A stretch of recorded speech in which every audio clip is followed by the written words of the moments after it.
ప్రభు యొక్క ప్రణాళికలో మనకి ఇచ్చినటువంటి యొక్క చిన్న సమయాన్ని దేవుడి వాక్యములో మనల్ని మనము శుద్ధి చేసుకుందాం.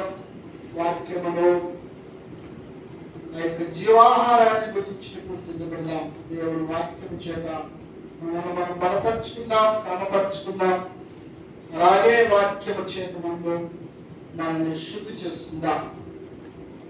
లేఖన భావన నుంచి కొన్ని మాటలు మనము ధ్యానం చేయబోయే ముందు ప్రతి ఒక్కరూ కూడా గమనించాల్సిన విషయము, ప్రస్తుతము మన యొక్క భారతదేశానికి ఎలక్షన్స్ జరుగుతున్నాయి.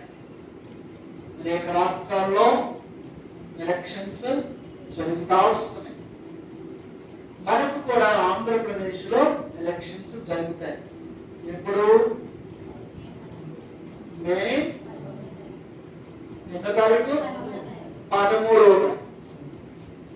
2024 సంవత్సరము మే నెల 13వ తారీఖున ఆంధ్రప్రదేశ్ రాష్ట్రంలో ఎలక్షన్లు జరుగుతున్నాయి కదా. దాని కొరకు మనందరము ప్రార్థన చేయాలి.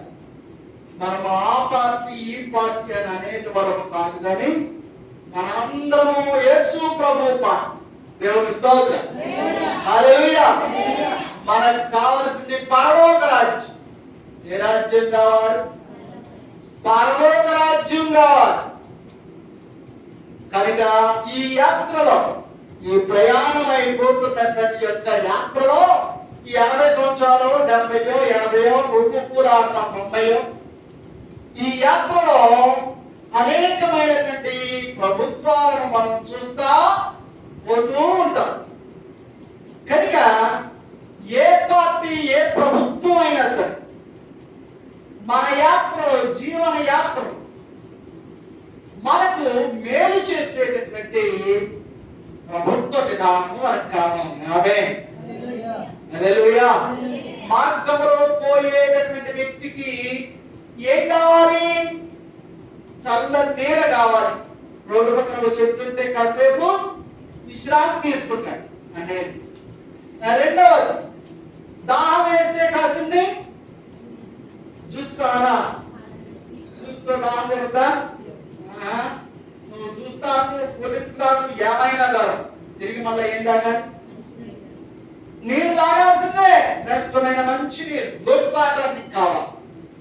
కనుక మన జీవన యాత్రలో, మన ప్రయాణంలో, మన బ్రతుకులో ఏ ప్రభుత్వం వచ్చినప్పుడు, ఏ పార్టీ వచ్చినప్పుడు మనమందరము కూడా మన యాత్రలో మనకు చక్కటి చల్లటి నేలనిచ్చేటటువంటి ప్రభుత్వం, కాసి నేను నీళ్ళు ఇచ్చేటటువంటి ప్రభుత్వంగా నడిచి వెళ్తున్నాం.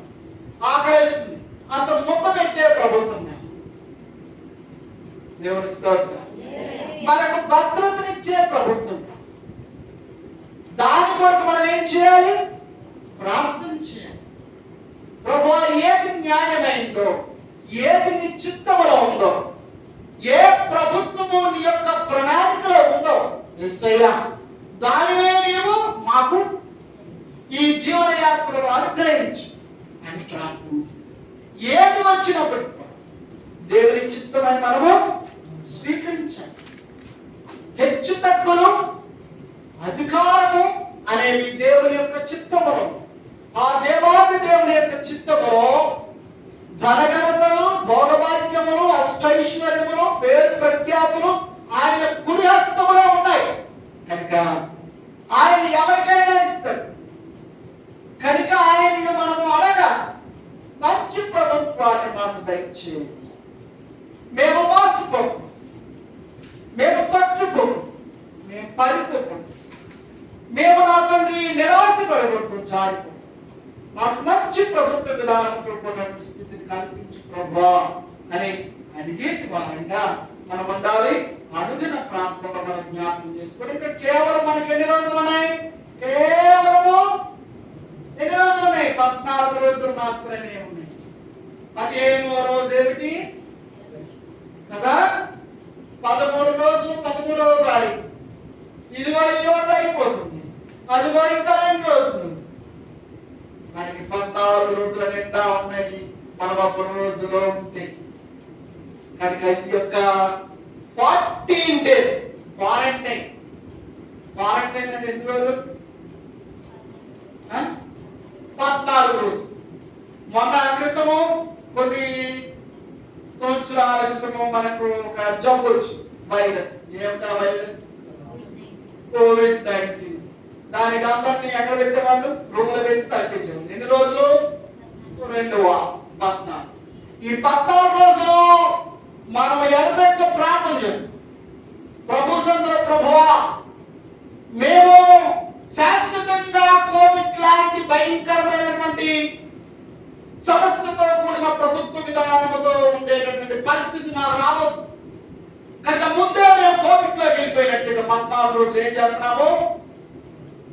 ఉపవాస ప్రార్థన చేస్తున్నాం. కన్నీటితో మంచి ప్రభుత్వం మాకు అయ్యాను అడుగుదా. దేవుని కృప కొరకు మనల్ని మనకు సమర్పణ చేస్తున్నాం. అప్పుడు మనం వర్ధనతాం, బాగుంటాం, చక్కగా ఉంటాం, మనము వర్ధనతాం, మనం ఆరోగ్యంగా ఉంటాం. ప్రార్థన మంచి ప్రభుత్వాన్ని మనము కోరుకోగలుగుతాం. చాలాసార్లు మనము మోసపోతూ ఉంటాం, మనము జరిగిపోతూ ఉంటాం, జారిపోతూ ఉంటాం. అలాంటి పరిస్థితులు కావద్దని అడుగుదాం. ఒకసారిగా అడవిలో ఎలక్షన్లు వచ్చినాయట. దేనిలో? అడవిలో ఎలక్షన్లు పెట్టుకుని చెట్లన్నీ ఎలక్షన్స్ పెట్టుకున్నాయి. ఈ ఎలక్షన్ లో పోటీ చేసింది ఇద్దరే. ఎవరంటే ఒకటేమో సెలయేరు, రెండోదేమో గొడ్డలి సెలయేరు రెండు పోటీ చేసి చెట్లన్నీ ఇప్పుడు ఏం చేయాలి? రెండిట్లేదో దానికి బలంగా గుద్ది ఓటేసి గెలిపించాలి. సెలయేరు గొడ్డలి.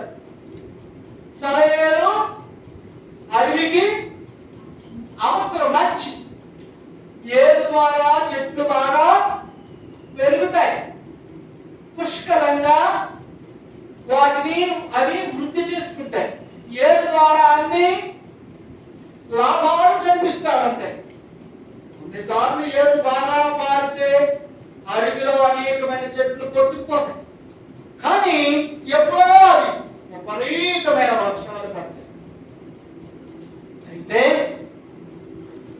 కొన్ని చెట్లు బలహీనంగా ఉండి కొట్టుకుపోయినా ఏరనేది మాత్రం ఉండాలి, కావాలి.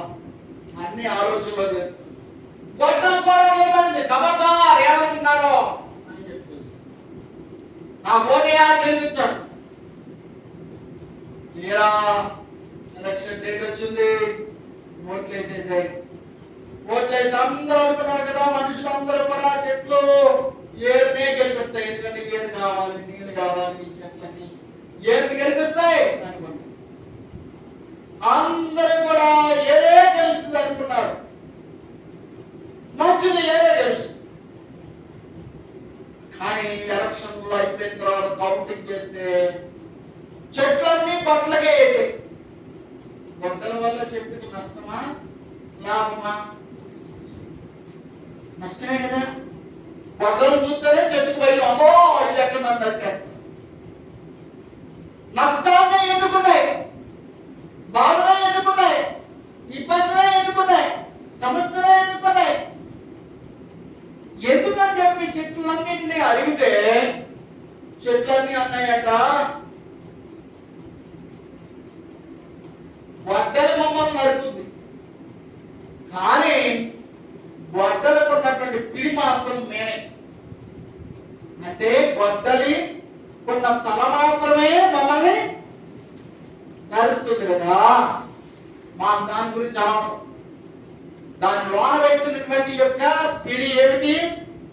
ఎక్కడి నుంచి వచ్చింది? అది ఎక్కడి నుంచి వచ్చింది కదా, కర్ర. ఈ కర్ర మావడే, ఈ కర్ర మాదే, ఈ కర్ర మా జాతే, ఈ కర్ర మా కోమే, ఈ కర్ర మాదే. మేము తలని చూడ దేని చూసాం? కర్ర చూసాం. కర్ర మాదే, కర్రే మాది, కర్ర మా జాతి, మా యొక్క కొమ్మ, మాలో ఒక భాగం. మేము, మా కర్ర, మా జాతి, మా యొక్క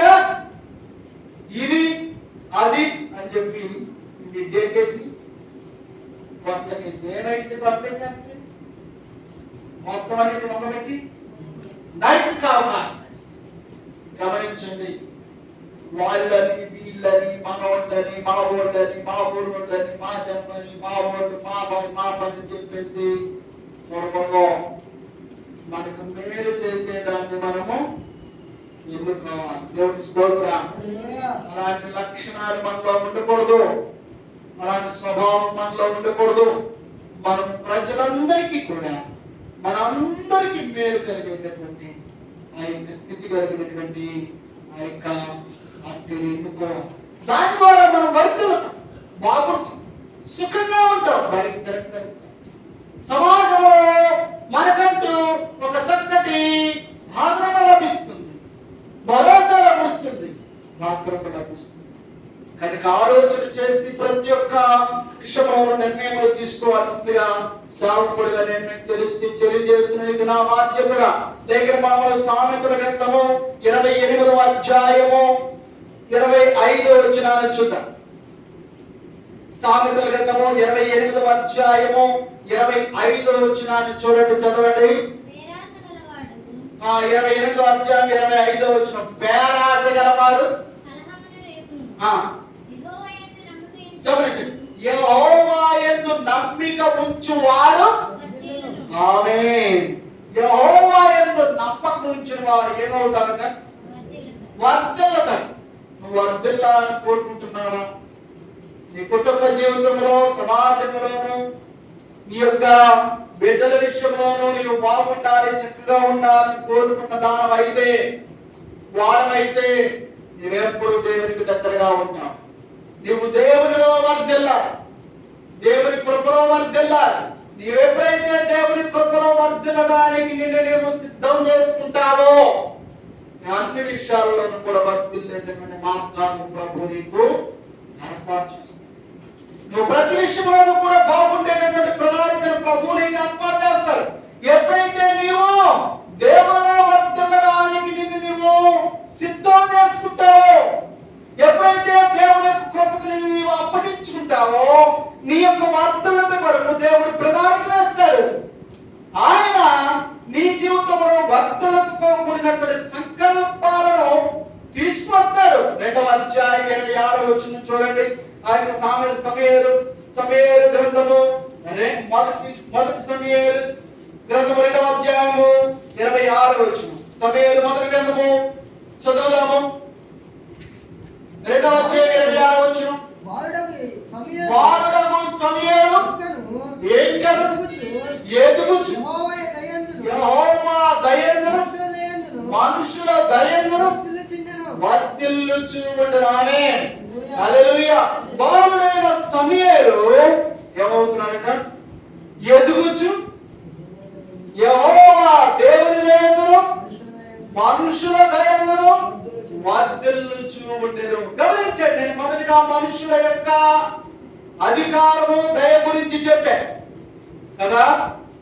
తదుపరి దేవుని దయ గురించి చెప్పిన. బాలుడైన సమూయేలు ఎదుగుచు దేవుని దయందును మనుషుల దయందును వర్ధిల్లుచు ఉన్నాడు. నీవు ప్రార్థన చేయాలి. అధికార ప్రధాన విధానం రాకముందే నీవు దేవుని దయ కొరకు ప్రార్థన చేయాలి. ప్రభువా, మా మీద నీ దయ చూపు, నీ కనికరాన్ని మా మీద చూపు, నీ యొక్క దయా దాక్షిణ్యములతో కూడినటువంటి కరుణా కటాక్షములు మాతో ఉంచు, నీ దయను మాకు కుమరించు అని ఎప్పుడైతే మనం అంటామో, మనము దేవుని దయలో వర్ధనతో మొదలు పెడితే మనుషుల దయలోను కూడా వర్ధనత, శ్రేష్టమైన వర్ధనతతో కూడినటువంటి కృప మనకు ప్రాప్తిస్తుంది, మనకు అనుగ్రహించబడుతుంది. రైట్ నిర్ణయం అనేది తీసుకోవడానికి దేవుని జ్ఞానం అనేది మనకు అనుగ్రహించబడుతుంది. దేవుని యొక్క ఆశీర్వాదంతో కూడిన ప్రణాళికలు మన బ్రతుకులో అనుగ్రహించబడతాయి. కీర్తన 92వ కీర్తన 13వ ఆ యొక్క చరణంలో ఇలా వ్రాయబడింది. కీర్తన 92వ కీర్తన 13వ చరణంలో ఆధ్యాత్మికంగా ఎదుగుదల, అభివృద్ధి గురించి వ్రాయబడింది. చదవండి.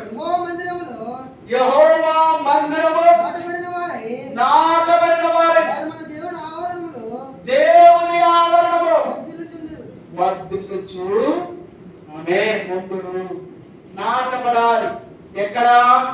దేవుని యొక్క ఆవరణము, దేవుని యొక్క సన్నిధానంలో మనము నాటబడిన వారు ఆయన కృపలో మనము ఎదుగుచూ ఉండాలి.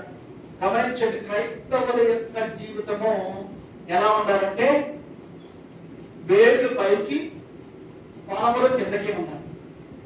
చెట్లు ఎలా ఎదుగుతాయి? చెట్లను చూసారు కదా, చెట్టు ఒకేసారి రెండు రకాలుగా ఎదగాలి.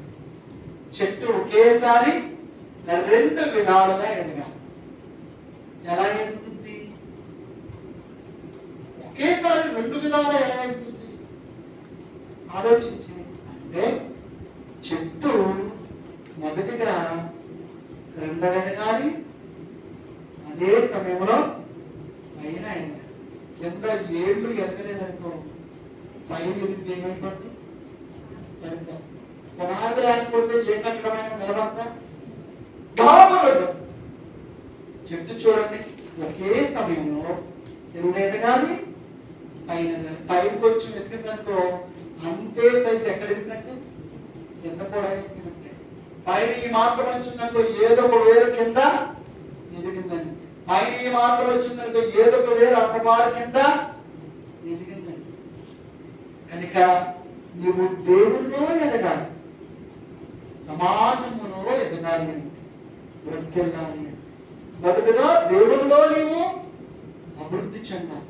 దేవుని సన్నిధిలో నీవు ప్రార్థనతో నీ యొక్క ఎదుగుదల కొరకు, నీ యొక్క కాపుదల భద్రత కొరకు అడగాలి. ప్రభు తండ్రితో ప్రార్థన చేస్తూ ప్రభువా సమాజంలో శ్రేష్టమైనటువంటి స్థితితో కూడినటువంటి బ్రతుకులు మాకు దయచేయి. నీ కృపతో కూడినటువంటి బ్రతుకులు మాకు అనుగ్రహించు. మేము సుఖంగాను సౌఖ్యంగాను ఉండేటటువంటి దినములు మాకు ప్రసాదించు. నీ చిత్తానుసారమైనటువంటి బ్రతుకులో మమ్మల్ని నడిపించింది. మోపాలు ఎదుగుదల, ఆత్మీయంగా ఎదుగుదల, దేవునిలో ఎదుగుదల. మన ఎదుగుదల కాపాడాలి అంటే ఎలా కాపాడాలి? పరములు క్రిందకి దేవుని స్తోత్రం. ఇదిగో రసమును సారమును కావలసినటువంటి బలమును పైనుంచి తీసుకోవాలి. సమాజములకు మనం చూపించాలి. మీరు బహుగా ఫలించుదురని నా తండ్రి సంతోషించు. దేవుని స్తోత్రం. యోహాను సువార్త 15వ అధ్యాయంలో మనం చెబుతూ 6వ చరణంలో ఇదిగో మీరు నా యందును నేను మీ యందును నిలిచి ఉంటే మీరు బహుగా ఫలిస్తారు. మీరు నా యందు నిలిచి ఉంటే నేను మీ యందు నిలిచి ఉంటాను. మీరు నా యందు ఉండి నేను మీ యందు ఉంటే మీరు బహుగా ఫలిస్తారు. అభివృద్ధి చెందుతారు, ధన్యులవుతారు, దీవించబడతారు, ఆరోగ్యములో వృద్ధి అవుతారు, కుటుంబ విషయంలో ఆనందంగా ఉంటారు. గమనించండి, విపరీతమైనటువంటి మనస్సాయాసాలు, మనస్సులో నెమ్మది లేనటువంటి స్థితులు, రకరకాలైన కలహాలతో కూడినటువంటి పరిస్థితులు గృహంలో ఉన్నాయనుకోండి, ఖరీదైనటువంటి వంటకం వండుకున్నా ఉపయోగం లేదు. తినగలుగుతాము. భార్య భర్తలు, ఇద్దరు కుమారులు చక్కగా భోజనం వండింది భార్య, వడ్డించడానికి గిన్నెలన్నీ పెట్టుకున్నారు, కూర్చున్నారు. వడ్డించే సమయంలో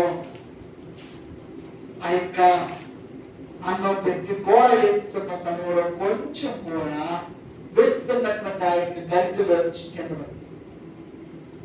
కింద పడగానే భర్త అన్నాడు, ఏమిటి జగత్తులో సరిగా చూసేవా?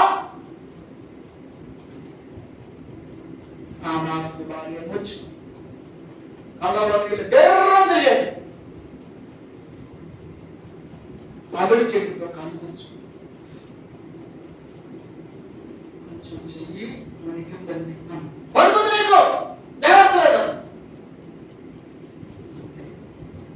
భర్తకు భోజనం పెట్టి పిల్లల భోజనం పెట్టిన వద్దు మమ్మీ అన్నాడు.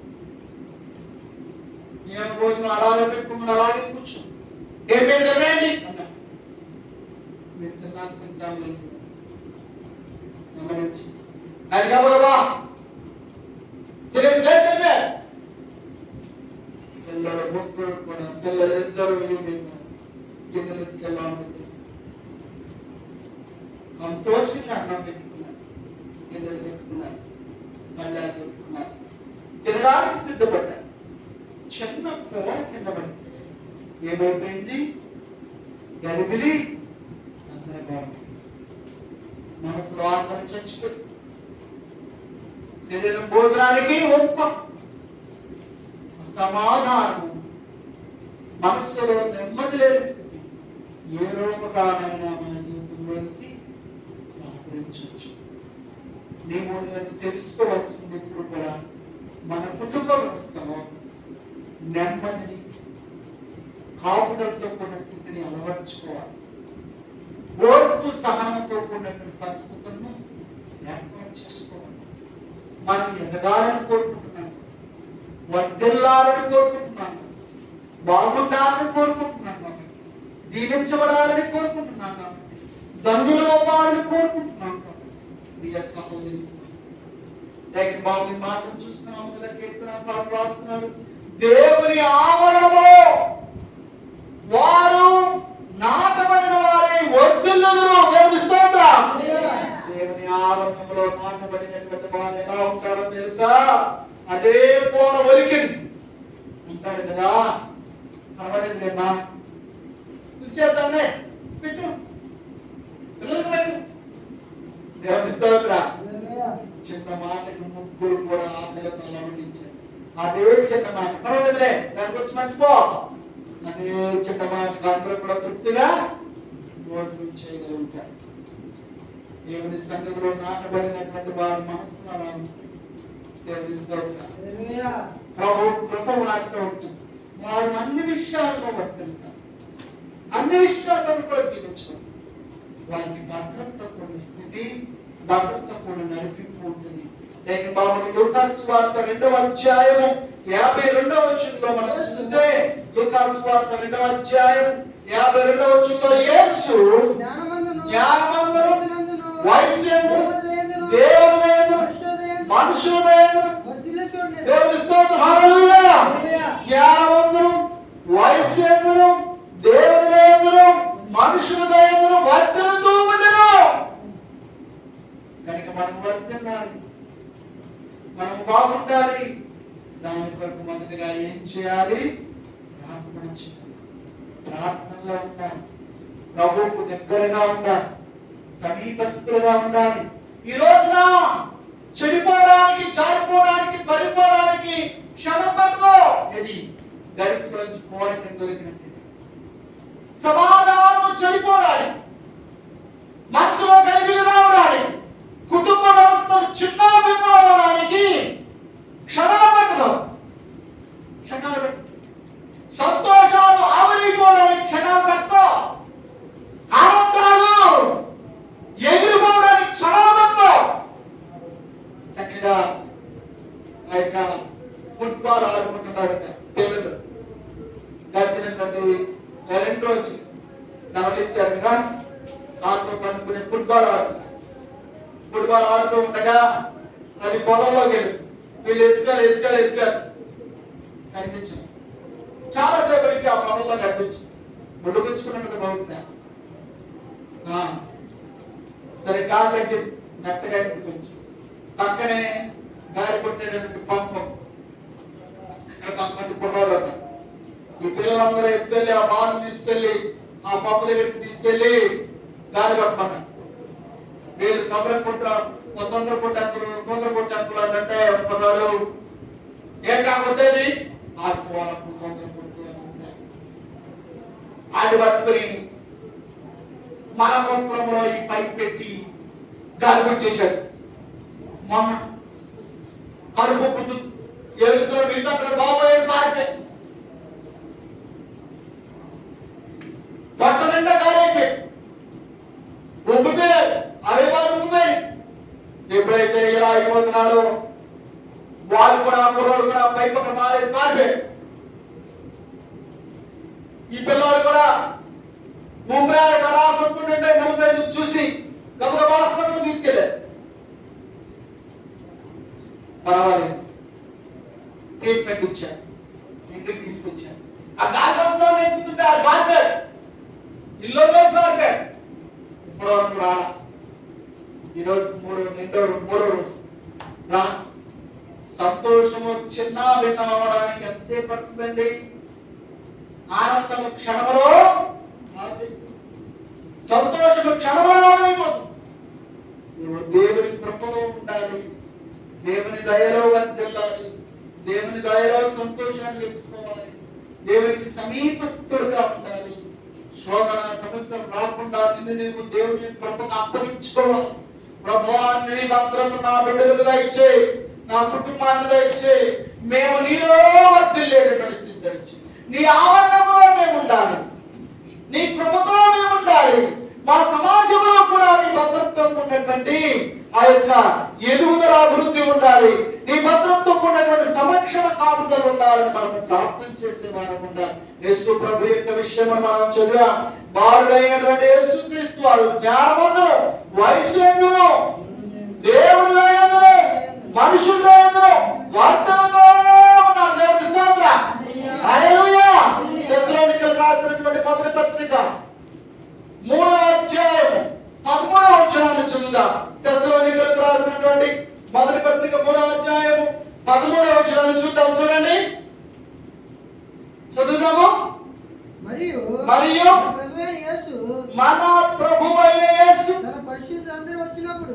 తన పరిశుద్ధులందరూ వచ్చినప్పుడు మన తండ్రి అయిన దేవుని ఎడల మీ హృదయమును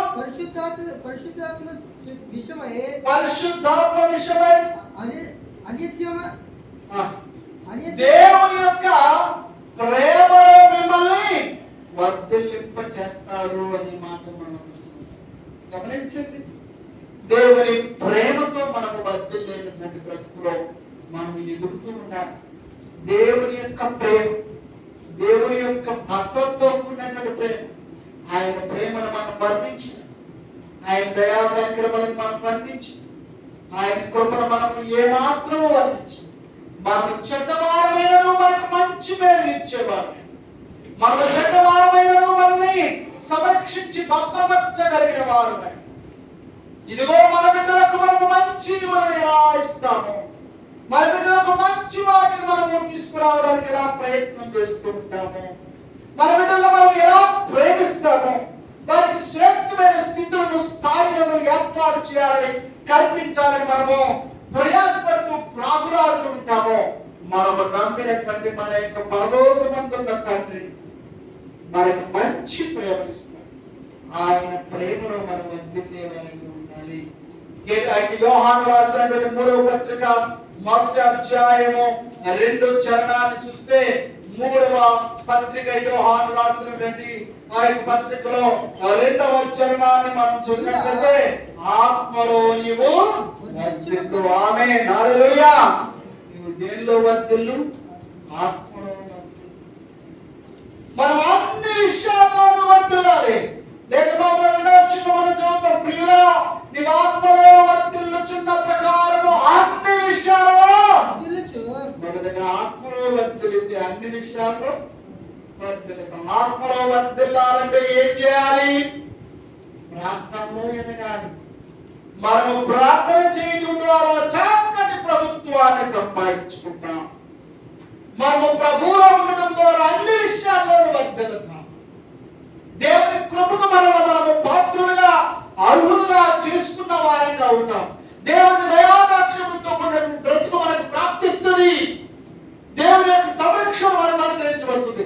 మొదటిగా మనము జ్ఞానవంతులం, మొదటిగా మనము ఆత్మవారం, మొదటిగా మనము దేవుని దయాందులం, మనుషుల దయాందులం, దేవుని ఆవరణంలో జ్ఞానవంతు, ప్రేమయందు, అన్ని విషయాల్లో దేవుని యొక్క కృపలో మనం వర్ధిల్లుతా ఉన్నప్పుడు సమాజంలో శ్రేష్టమైనటువంటి వర్ధిల్లుతాం. ఆశీర్వాద స్థితిని, భద్రతను మనం ఏర్పాటు చేసుకోగలుగుతాం, సంరక్షించుకోగలుగుతాం. మనకుగా ఆ యొక్క గొప్ప భద్రతను పట్టుకునే వారిగా ఉండాలి. దానికి మనం ప్రార్థన చేయాలి, జ్ఞాపం చేయాలి, దేవుని సన్నిధికి దగ్గరగా ఉండాలి, నమ్మకస్తులుగా ఉండాలి. అట్టి కృప మనందరికీ ప్రభువు దయచేయుగాక. దేవుడి మాటలు దీవించి ఆశీర్వదించును గాక. ఆమేన్. ప్రార్థన చేసుకుందాము. దయచేసి అందరం కొట్టాలి వచ్చుదాం. ప్రార్థన ఏకీభవిద్దాం.